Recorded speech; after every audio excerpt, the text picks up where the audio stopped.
Hello guys. और आप लोग कैसे हैं? आई थिंक आप लोग अच्छे होंगे। तो फ्रेंड्स, आज मैं फिर एक नया वीडियो लेके आया हूँ। इस वीडियो में हम डिस्कस करेंगे आईएसओ आईसी 17025 2017 के सब clauses 7.2 selection verification and validation of methods. इस वीडियो में पूरा हम डिस्कस करेंगे अच्छी तरीके से।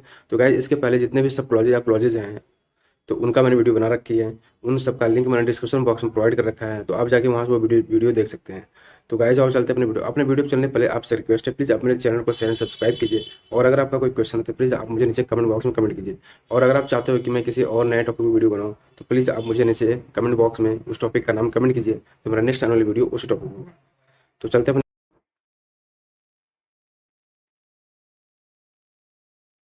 ISO IC 17025 2017 पार्ट 10 आज हम स्टार्ट करेंगे इस वीडियो में। तो दोस्तों, इस वीडियो में हम डिस्कस करेंगे क्लॉज 7 का sub clause 7.2 selection verification and validation of methods. ये जो पूरा वीडियो है सब क्लॉज 7.2 पे ही है। तो गाइस चलते हैं नेक्स्ट। तो गाइस, सब क्लोज हमारा 7.2 इस सब क्लोज का भी दो सब क्लोज हैं। एक है, पहला है 7.2.1 selection and verification of methods and second है 7.2.2 वैलिडेशन ऑफ मेथड। तो दोस्तों, आज की वीडियो में हम selection and verification of methods को डिस्कस करेंगे। तो सबसे पहले जान लेते हैं सिलेक्शन क्या होता है। Selection it is process of picking और चूजिंग एनीथिंग। सिलेक्शन एक ऐसा प्रोसेस है जिससे किसी भी चीज़ को हम पिक कर सकते हैं या चूज कर सकते हैं। मान लीजिए हमारे पास 10 टाइप का मेथड हो और उसमें हमें किसी एक मेथड को चूज करना है, तो इस प्रोसेस को ही सिलेक्शन कहते हैं। And second point is verification. Verification क्या है? चेकिंग, प्रूविंग और showing that something is true और correct.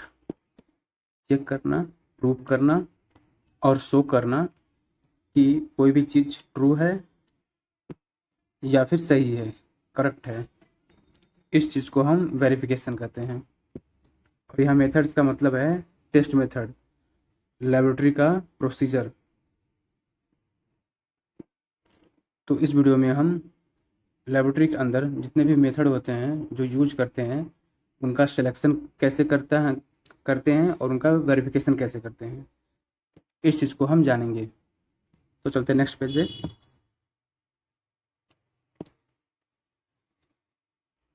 7.2.1.1 The laboratory cell has appropriate methods and procedure for all laboratory activities and where appropriate for evaluation of the measurement uncertainty as well as statistical technique for analysis of data. Laboratory cell use, laboratory use करेगा appropriate and procedure, केवल उचित method और procedure, यानी laboratory केवल सही procedure और method का ही यूज करेगा। For all laboratory activities, laboratories के सारे काम को करने के लिए। एंड वेयर अप्रोप्रिएट, जब जहाँ भी उचित हो, जहाँ भी अप्रोप्रिएट हो, जहाँ भी ज़रूरत हो। For evaluation of the measurement uncertainty as well as statical techniques for analysis of data. Measurement uncertainty का इवेल्युएशन के लिए भी अप्रोप्रिएट मेथड और प्रोसीजर का यूज़ हो, और इसी के साथ analysis of data statical techniques के लिए भी अप्रोप्रिएट मेथड और प्रोसीजर का यूज लेबोरेटरी करे। तीनों चीज़ है यहाँ पे। लेबोरेटरी जो भी एक्टिविटी करती है उसके लिए लेबोरेटरी केवल अप्रोप्रिएट मेथड और प्रोसीजर का यूज करेगा, और इसी के साथ जहाँ मेजरमेंट अनसर्टेनिटी हो के इवेल्युएशन की बात होगी वहाँ पे, और किसी डेटा के एनालिसिस के लिए कोई स्टैटिकल टेक्निक हम यूज कर रहे हैं तो उसके लिए भी अप्रोप्रिएट मेथड और प्रोसीजर का ही यूज करेंगे, यानी कि सही मेथड का ही यूज करेंगे। Note, method as use in this document can be considered synonymous with the term measurement procedures as defined in ISO IC Guide 99। जहाँ पर मेथड लिखा हुआ है उसको आप मेजरमेंट प्रोसीजर कंसिडर कर सकते हैं, जैसा कि डिफाइन किया गया है ISO IC गाइड 99 में। मेजरमेंट प्रोसीजर का मतलब होता है मेजरमेंट करने के लिए जो प्रोसीजर बनाया गया है, यानी कि टेस्टिंग या कैलिब्रेशन या फिर सैम्पलिंग के लिए भी जो भी प्रोसीजर बनाया गया है। तो next sub clause 7.2.1.2 All methods, procedure, and supporting documentation such as instructions, standards manual, and reference data relevant to the laboratory activities shall be kept up to date and shall be made readily available to personnel.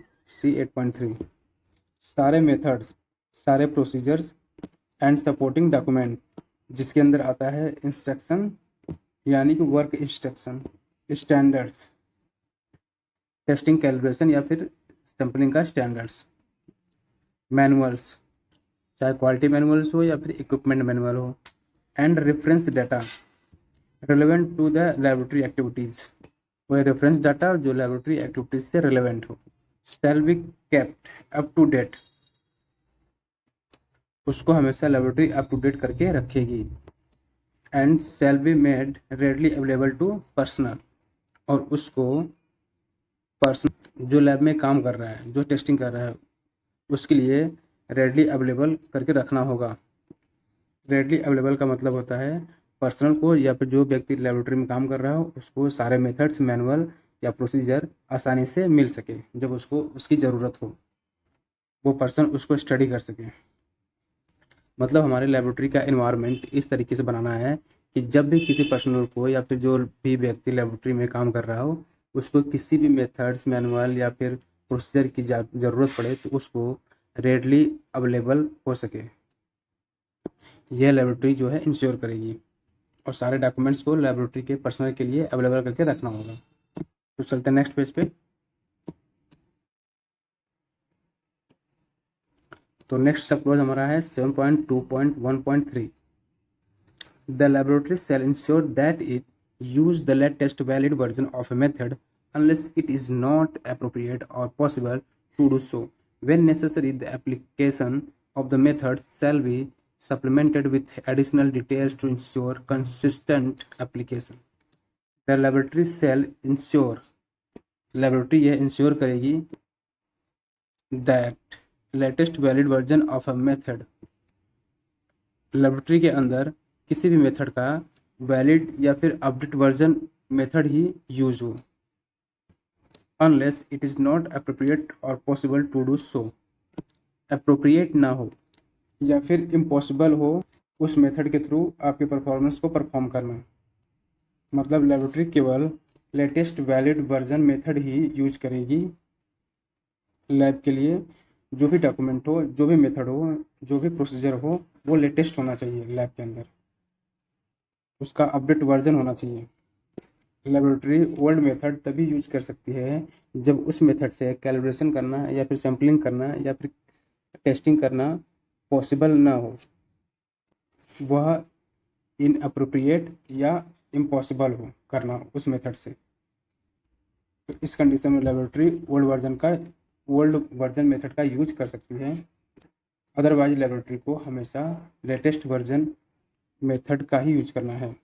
Laboratory यह ensure करेगा, आवश्यक हो, when necessary, जहाँ भी necessary हो, आवश्यक हो, the application of the method shall be supplemented with the additional details to ensure consistent application. Method के एप्लीकेशन में लेबोरेटरी कुछ सप्लीमेंटेड एडिशनल डिटेल्स को ऐड कर सकती है लेबोरेटरी के कंसिस्टेंट ऑपरेशन को इंश्योर करने के लिए। अगर किसी टेस्ट मेथड में पूरी जानकारी नहीं लिखी हुई है तो लेबोरेटरी अपने तरफ से एडिशनल इन्फॉर्मेशन इंक्लूड कर सकती है, जिससे कि पर्सनल उस मेथड को सही तरीके से परफॉर्म कर सके। नोट: इंटरनेशनल, रीजनल और नेशनल स्टैंडर्ड्स और other recognised specifications that contain sufficient and concise information on how to perform laboratory activities do not need to be supplemented or rewritten as internal procedure if these standards are written in a way that they can be used by the operating personnel in a laboratory। अगर कोई international standard में regional या फिर national standards या फिर कोई other recognise specifications methods जिसके अंदर सफिशिएंट या फिर कंसाइंड इंफॉर्मेशन अवेलेबल है, या यानी कि ठीक ठाक इंफॉर्मेशन या फिर संक्षिप्त इंफॉर्मेशन भी उसके अंदर है, on how to perform laboratory activities, जिसमें लिखा है कि लेबोरेटरी एक्टिविटीज़ को कैसे परफॉर्म करें, do not need to be supplemented or rewritten as internal procedure।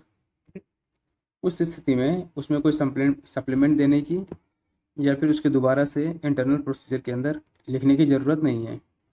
If the standards are written in a way that they can be used by the operating personal in the laboratory, और उस standard की सहायता से और उस test की method की सहायता से अगर लेबोरेटरी के अंदर टेस्ट परफॉर्म किया जा सकता है तो हमें सप्लीमेंट या फिर री राइट करने की ज़रूरत नहीं है।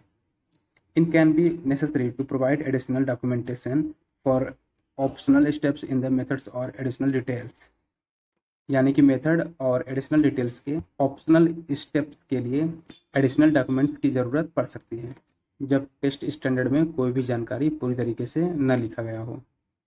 उस कंडीशन में हमें एडिशनल डॉक्यूमेंट्स की ज़रूरत पड़ती है। तो नेक्स्ट सपोज हमारा 7.2.1.4 When the customers does not specify the methods to be used, the laboratory shall select an appropriate method and inform the customers of the methods chosen.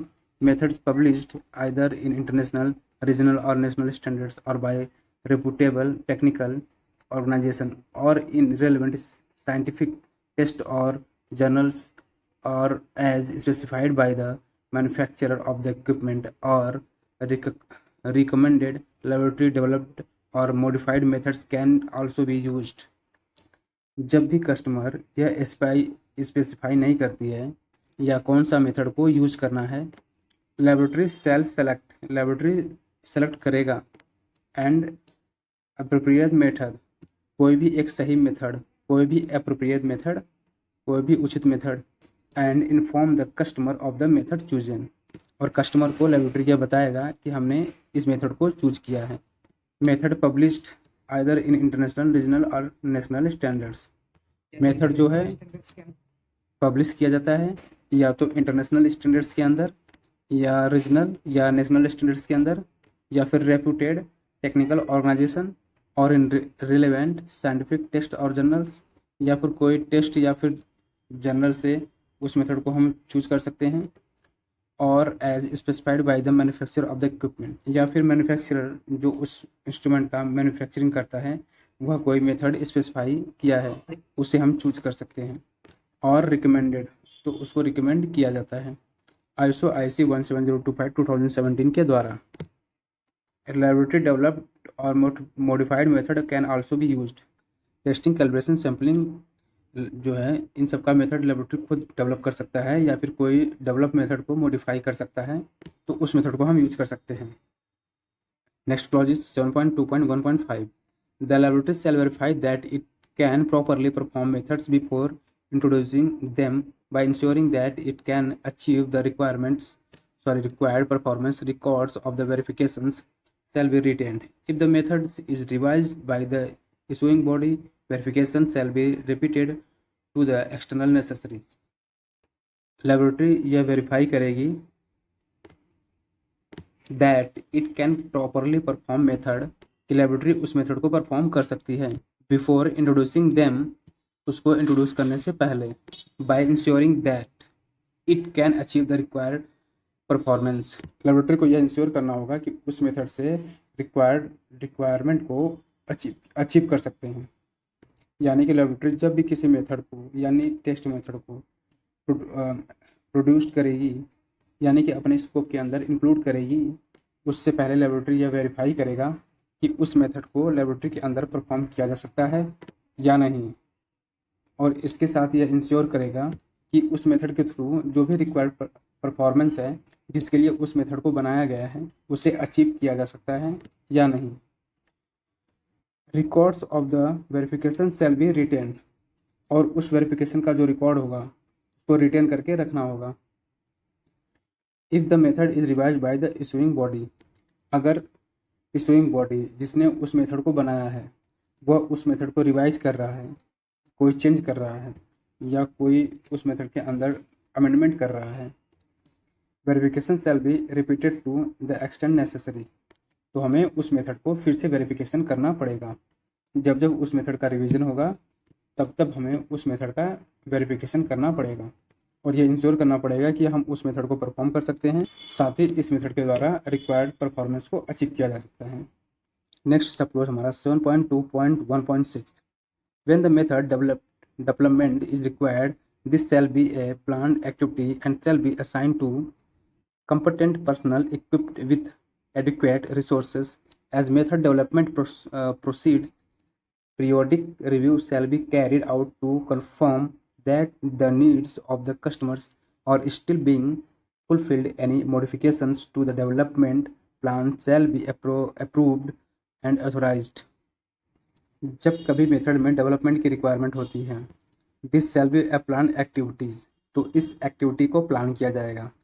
And shall be assign to competent personnel equipped with adequate resources, तो उसके लिए एक competent personal को assign किया जाएगा जो कि equipped होगा और पर्याप्त रिसोर्स के साथ। जब भी आपकी लेबोरेटरी में मेथड डेवलपमेंट की ज़रूरत पड़ेगी तो उस एक्टिविटी को प्लान किया जाएगा और उसके लिए कॉम्पिटेंट पर्सनल नियुक्त किया जाएगा, रिसोर्स अवेलेबल हो उस मेथड को डेवलप करने के लिए। एज मेथड डेवलपमेंट प्रोसीड्स, जब भी मेथड डेवलपमेंट प्रोसीड होता है, periodic review shall be carried out to perform that the needs of the customer are still being fulfilled, तो पीरियोडिक रिव्यू आपको करना होगा जिससे कि यह कंफर्म हो कस्टमर की जो नीड्स है, कस्टमर की जो ज़रूरत है उसको फुलफिल किया जा रहा है। Any modification to the development plan shall be approved and authorised, जो भी हमने डेवलपमेंट का प्लान बनाया हुआ है उसके अंदर अगर हम किसी भी प्रकार का मॉडिफिकेशन करते हैं तो उसको पहले अप्रूव करना पड़ेगा, साथ ही ऑथराइज करना पड़ेगा। तो गाइज नेक्स्ट क्लॉज हमारा सब क्लॉज है 7.2.1.7 Deviation from methods for all laboratory activities shall occur only if the deviation has been documented, technically justified, authorized and accepted by the customers. Deviations from methods में कोई deviation हो रहा है for all laboratory activities shall occur, laboratory की activities के लिए किसी भी प्रकार का activities के लिए जो भी methods हैं उसके अंदर अगर कोई deviation हो रहा है, यानी कि जो मेथड में लिखा हुआ है उसके अलावा अगर हम कुछ कर रहे हैं तो उसको हम तभी करेंगे जब the deviation has been documented, जब उस डेविएशन को डॉक्यूमेंट कर लिया जाएगा और वो डेविएशन टेक्निकली जस्टिफाइड, और वो डेविएशन जो है टेक्निकली जस्टिफाइड होना चाहिए। ऑथराइज्ड, उसको लैब का जो टेक्निकल ऑथराइज्ड पर्सन है उसको ऑथराइज कर देगा उस मेथड को। And accepted by the customers, और उसको कस्टमर भी एक्सेप्ट कर लेगा। उसी कंडीशन में हम डेविएशन मेथड का यूज कर सकते हैं। अगर कोई टेस्ट स्टैंडर्ड है उस मेथड में हमें कुछ डेविएशन करना है तो यानी कि जो मेथड में लिखा हुआ है वह ना करके कुछ और करना है तो उसके लिए पहले हमें डॉक्यूमेंट करना पड़ेगा, तो उसको टेक्निकली जस्टिफाई करना पड़ेगा ये है या नहीं, ये प्रूव करना पड़ेगा। उसके बाद फिर उसको ऑथराइज करवाना होगा, उसके बाद फिर उसको कस्टमर से उस मेथड को एक्सेप्ट करवाना पड़ेगा। उसके बाद ही हम मेथड के डेविएशन का ही यूज कर सकते हैं। Note, customer acceptance of deviation can be agreed in advance in the contract, यानी कि कॉन्ट्रैक्ट के समय एडवांस में ही जो भी डेविएशंस है उसका अप्रूवल या एक्सेप्टेंस कस्टमर से ले सकते हैं।